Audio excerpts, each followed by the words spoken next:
Welcome to Beyond the Soundbites. You are about to watch part 2 of the graduation for the Private Secretary Regulation Authority held in Treasure Beach at the Treasure Beach Sports Park. Another round of applause for Dr. Andrew Spencer. Thank you, sir, Dr. Spencer, that you gave us a lot of food for thought, a lot to remember, you have reminded us what we face and why we are here today, why you graduates should feel proud for what you have achieved. So thank you, sir. Thank you, Dr. Spencer. Our next speaker needs no introduction, and so therefore I will not spend much time here at the podium, but I'd just like you to join me in welcoming, and I'm sure you'd all like to stand and welcome the next speaker. I'd like to welcome to the podium none other than Honorable Floyd Green, Minister of State in the Ministry of Education, Youth and Information, and Member of Parliament for Southwest St. Elizabeth. Minister Green. Thank you very much, Lady Keaton Campbell, who is ably taking us through proceedings today. Mr. Julian Patrick, Clery Director of Product Development and Community Tourism, and of course, the real big man. I like when you two travel together and come to my area, because it means good things are in store. Dr. Andrew Spencer, the Executive Director of the TPDCO. Other members from the TPDCO family and team, other representatives from our various villas here in Treasure Beach, members of the communities, and of course, the most important people here today, the graduates. Good afternoon, everybody. Well, a lot has already been said. And I think a lot of good things have already been said. And as such, I'm happy that they didn't have me as keynote. You are much better than I would have been.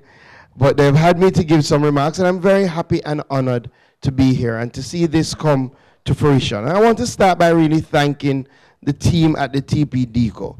I want you to give them a big, big round of applause. And you would allow me to especially thank Kimberly and Ashika, who, you know,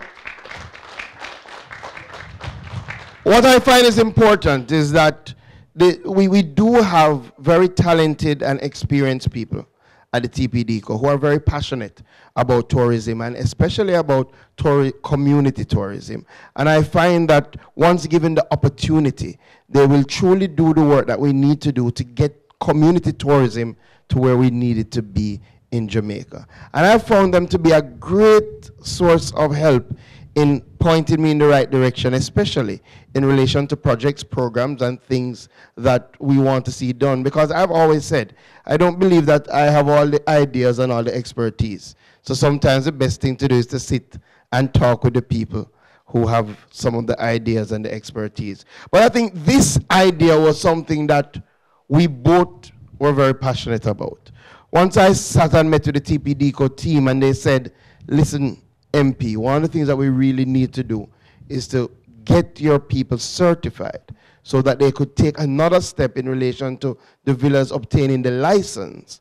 And, you know, as they often do, they said, but in order to so do, we would require some of the resources that you get.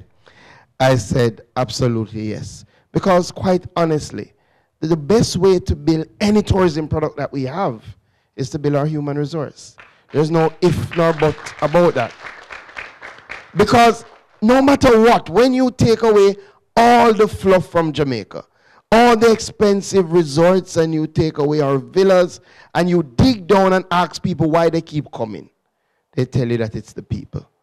There's no question about that. And there's a reality that we are operating in a different environment. An environment that we now operate in, standards count. They matter. Especially because there's so much information out there. People want to know that the information that they get is something that they can rely on. And how do they do that? By checking it against standards.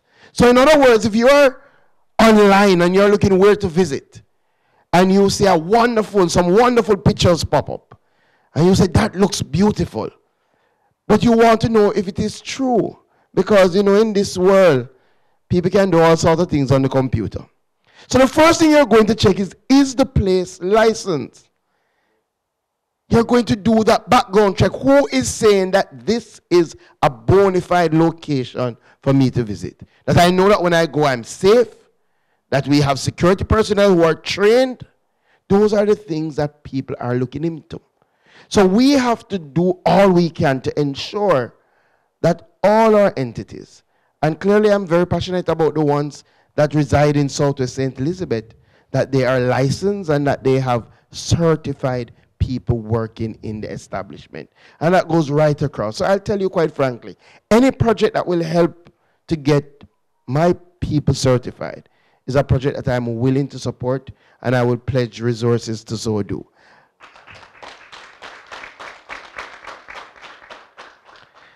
And I'm very happy that Dr. Spencer made the point, because I've made a point time and time again to the TPD code that I don't see this as just a one-stop occurrence. It has to be a step in a stage of a process, and the process must be to get our villas licensed. So I'm very happy to hear that on the completion of this program, at least 2 villas will be licensed, and there are 4 now that will be much closer, and you're going to be working with the other 8. I would love to see the day when we can say all of the villas that we have in this area are JTB licensed. I think that would make a big, big difference. Now, without a doubt, I have a bias, clearly, but I think it is a fair bias to have. Not only are we the home of community tourism here in Treasure Beach, but we are by far the most sustainable form of tourism in the entire island. You know, the sort of tourism that we Treasure Beach and in St. Elizabeth, the members of TPD and TEF can tell you, is the sort of tourism that ensures that we retain the most out of every dollar spent by a tourist. We are the, yes, we can clap, because these are things that I think we need to keep repeating to make the point. We don't have to put in any special mechanisms to have linkages. We naturally have linkages to our farmers, to our people who work in the industry. That is a part of our model. You go into any villa now and ask where they get the produce that the tourists are eating, and you recognize it's local. And when the tourists come out, where do they go and spend the resources? Local. Who are the people who transport them to Pelican Bar? The locals. So the reality, we have already developed the model. What we need now is some support to extend the model. And that is why I constantly say to my friends at the TEF and the TPDCO, we need to re-look what we consider suitable investments for tourism funds.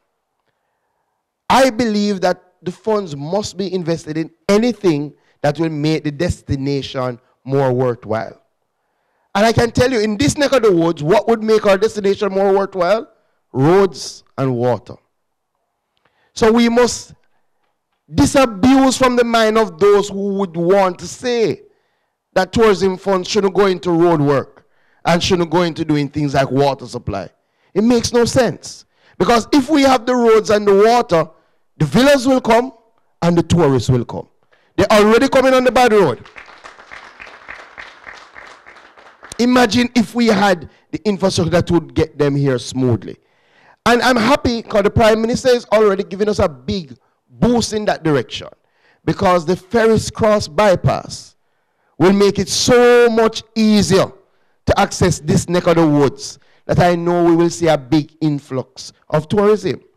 But, Director, when they come to Black River and they type on Google Maps how to reach the Treasure Beach, it takes them through Parity, it takes them up to a place called Hilltop, and it takes them through Fort Charles. Now, I would love if when you're leaving here, you drive that road. Because many of our people that you see sitting here have been called out of their bed at night to go try and lead tourists to reach the Treasure Beach. So I would love in the next budget cycle to hear that that roadway that will connect Parity, and if you should know, Parity is the home of the coolest bar in the world. And it's not we say so. It's tourism publications have said so, the Pelican Bar. If we could connect Parity to Treasure Beach via Hilltop and Fort Charles. As you know, I have already done the estimate. So it should be somewhere at your offices. But that is one thing. And I won't stress you. I've already asked Tef. But you know, you will have to play a critical role in the execution. But I'm serious about the infrastructure support. One of the things that we've also done, we've done a major, we've met with the NWC, and we've asked them to put together a program to fix the water issues in this tourism mecca.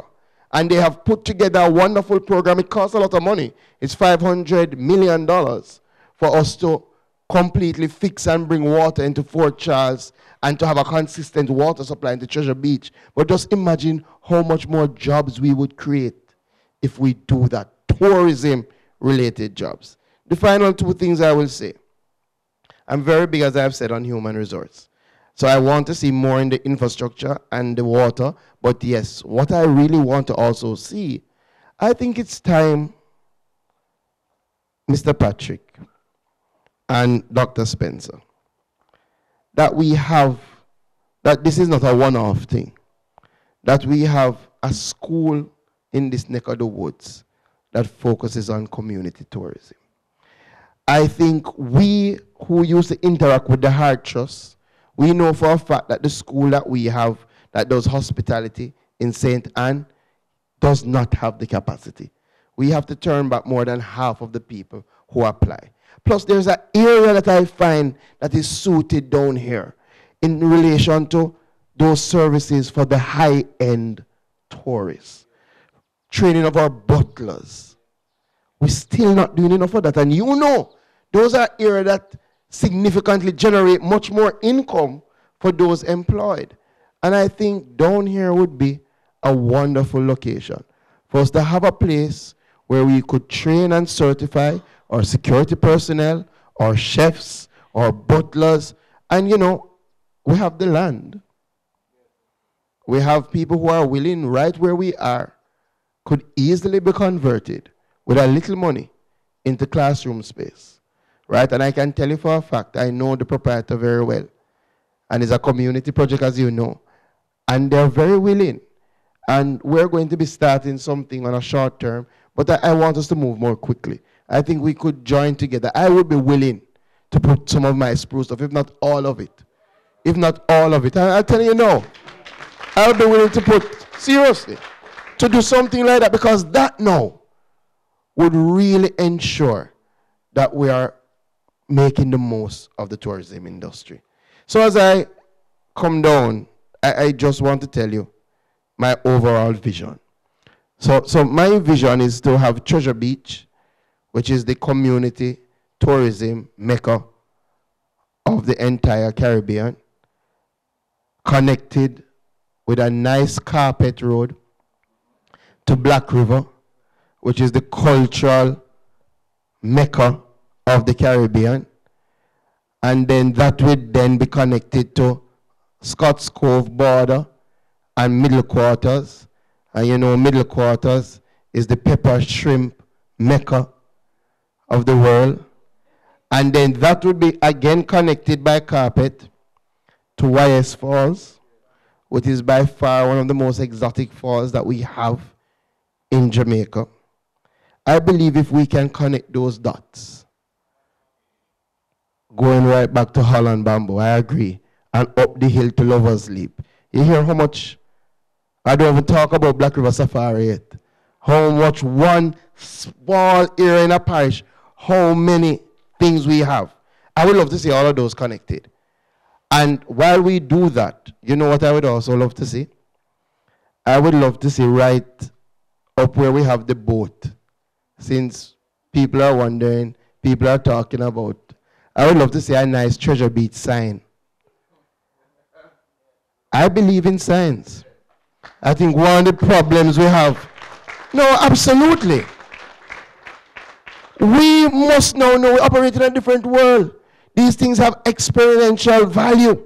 The reality is that we did a project where we planted some flowers by the boat. And it would surprise you pass there and just the people stop to take picture. Imagine if we had a nice, creatively done Treasure Beach sign. Or welcome to Treasure Beach sign. We did one for Billy's Bay. Again, something that tourists will stop and you can note where you are in the world. And when you share it on social media, clearly, the amount of money that you make from that sort of publicity, you can't pay for it. So I am putting in my request. I want a sign for Treasure Beach, for Black River, and for Middle Quarters. If I get those 3 signs, differently done, creatively done, in Middle Quarters we can do a shrimp. It have to look different. No, it have to be different. We already have a boat in Treasure Beach, so we don't have to trouble that. We just want something there now that once you see it, you know that you reach Treasure Beach. I think if we can do those things, you will see. You're talking about how much visitors we are now? 4.3 million, and we want to go to 5. The beauty is that when ours come, they spend and stay. God bless you. Thank you, thank you, thank you, Minister Green. Well said. You have left us all. I'm sure you're all excited as I am. I mean, Minister Green has actually, I've been in tourism for 22 years, and he has got me so much more excited about being in tourism.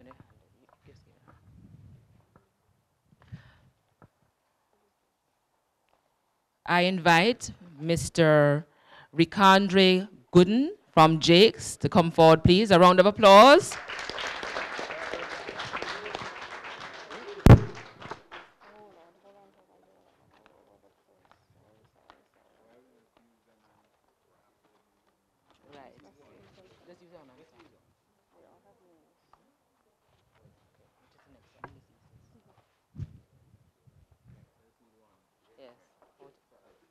Look at the camera, please.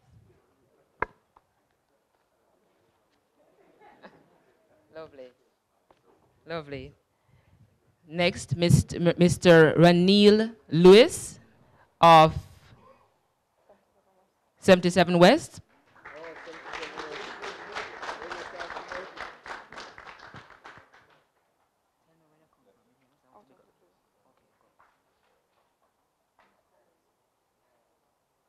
Mr. Carlton Stevenson of Out of the Blue Villa.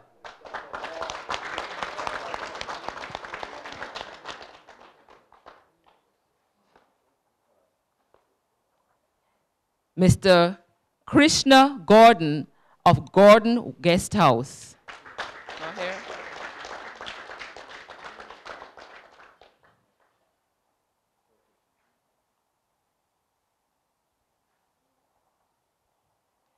Mr. Edwin Ebanks of Minerva Villa.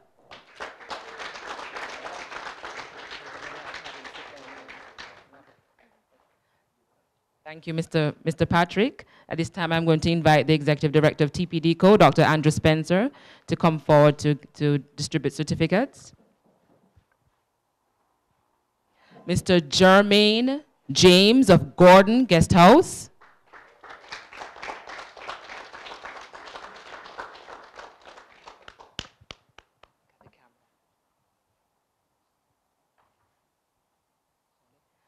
Mr. Nikkei Dennis of Lashings Boutique Hotel and Villas. Oh, sorry.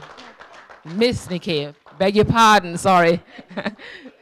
A gorgeous woman at that. How could I?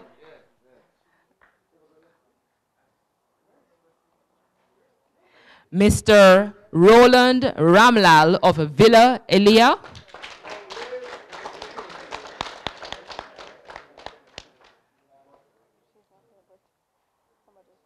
Okay. I'm going to ask Mr. Michael now, Mr. Michael Williams of Blue Marlin Villas to come forward and to also receive for your co-worker who is not here, Karen Parchment, please. Thank you.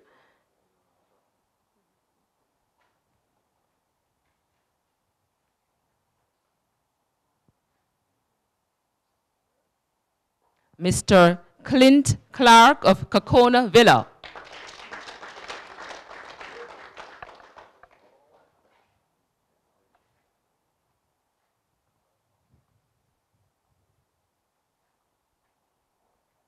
Mr. Denzel Owens of Calabash House.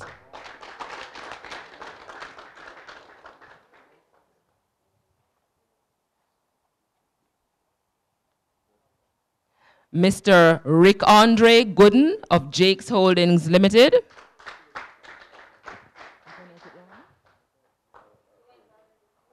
You went already? Okay. Okay. Okay. Mr. Anthony Henry of Briarton Villa. Not here? Okay.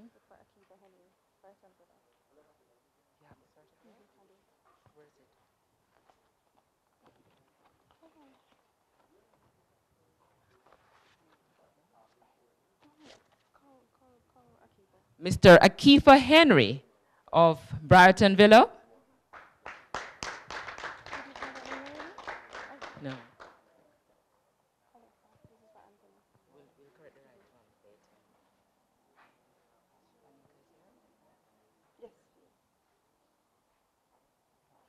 And Miss Anika Elliott of Lashings Boutique Hotel and Villas.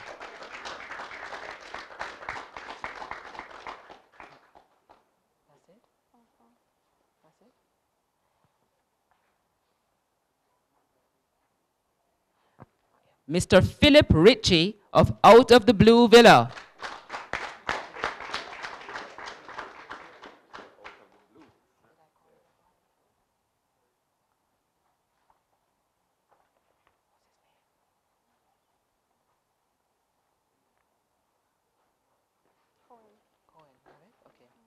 Mr. Jehu Cohen of Jake's Holdings Limited.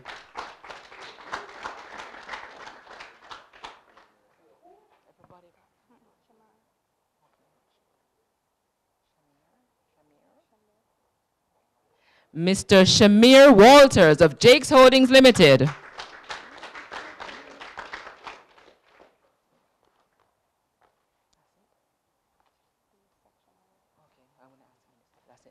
Thank you very much, Dr. Spencer.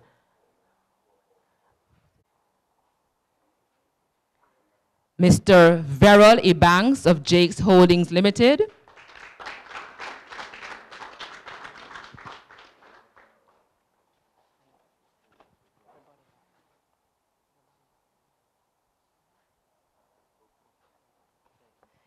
And at this time, we have some sectional prizes to distribute. For the most punctual attendee at during the training, the award goes to, drum roll, thank you. So you have more than one talent, you're not just security persons. Mr. Denzel Owen from Calabash House. Mr. Owen is not here, could one of his call, yes, you're here? So come. Congratulations. Thank you for your punctuality. For the most improved participant, Mr. Krishna Gordon from Gordon Guest House. Come forward, please, Krishna. Most improved. Congratulations.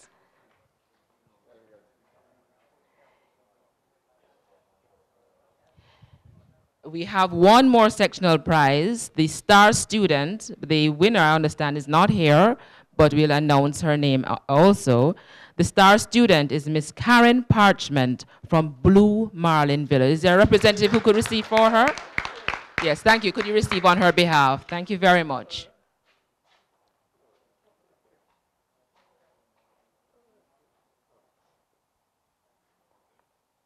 Thank you. Great.